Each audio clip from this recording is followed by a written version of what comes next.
What if I told you that someone had developed an energy source that could help us solve our biggest environmental challenges, purify our water and air, make our cities and homes more sanitary, and keep us safe from potential catastrophic climate change? What if I also told you that this energy source was cheap, plentiful, and reliable? Well, there is such a source. You probably know it as fossil fuel. Oil, natural gas, coal. But wait, don't fossil fuels pollute our environment and make our climate unlivable?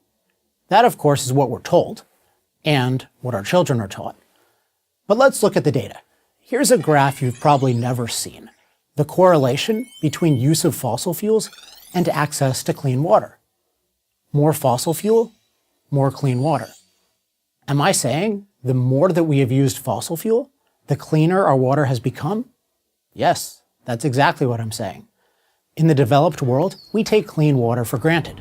We turn on a tap, and it's there. But getting it there takes a massive amount of energy. Think of the man-made reservoirs, the purification plants, the network of pipes. In the undeveloped world, it's a much different story. They lack the energy, so they lack clean water. More fossil fuel, more clean water. The same is true of sanitation. By the use of cheap, plentiful, and reliable energy from fossil fuels, we have made our environment cleaner. Take a look at this graph. More fossil fuel, better sanitation. Okay, what about air quality? Here's a graph of the air pollution trends in the United States over the last half-century, based on data from the Environmental Protection Agency. Note the dramatic downward trend in emissions, even though we use more fossil fuel than ever. How is this achieved? Above all, by using anti-pollution technology, powered by fossil fuel, oil, natural gas, and coal. But even without modern pollution control technology, fossil fuel makes our air cleaner. Indoor pollution, caused by burning a fire inside your house, cabin, hut, or tent to cook and keep warm, was a deadly global problem until the late 19th century, when cheap kerosene, a fossil fuel byproduct, became available in America and Europe. Indoor pollution is still a major issue in the developing world today. The best solution? Fossil fuel. And now we come to the biggest fossil fuel concern of all: global warming. On this very sensitive topic, we need to get our terms straight. There is a big difference between mild global warming and catastrophic global warming. We can all agree on that, right? The issue isn't, does burning fossil fuel have some warming impact? It does. The issue is the climate warming dangerously fast?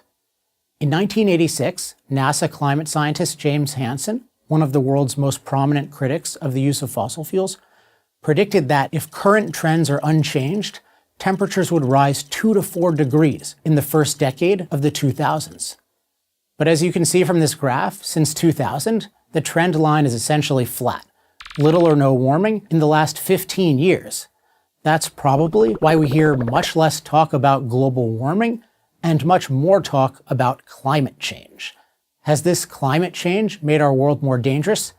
The key statistic here, one that is unfortunately almost never mentioned, is climate-related deaths. That is, how many people die each year from a climate-related cause, including droughts, floods, storms, and extreme temperatures. In the last 80 years, as CO2 emissions have rapidly escalated, the annual rate of climate-related deaths worldwide has rapidly declined by 98%. The reason is that the energy from fossil fuel has allowed the developed world to build a durable civilization, one highly resilient to extreme heat, extreme cold, floods, storms, and so on. The developing world, where natural disasters can still wreak terrible havoc, would like the chance to do the same. But to do that, they will need a lot more energy. The cheapest, fastest, and easiest way to get that energy is from fossil fuels.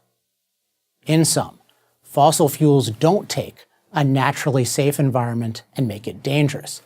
They empower us to take a naturally dangerous environment and make it cleaner and safer. I'm Alex Epstein of the Center for Industrial Progress for Prager University. To subscribe to our YouTube channel, click here. To help keep our videos free, donate here.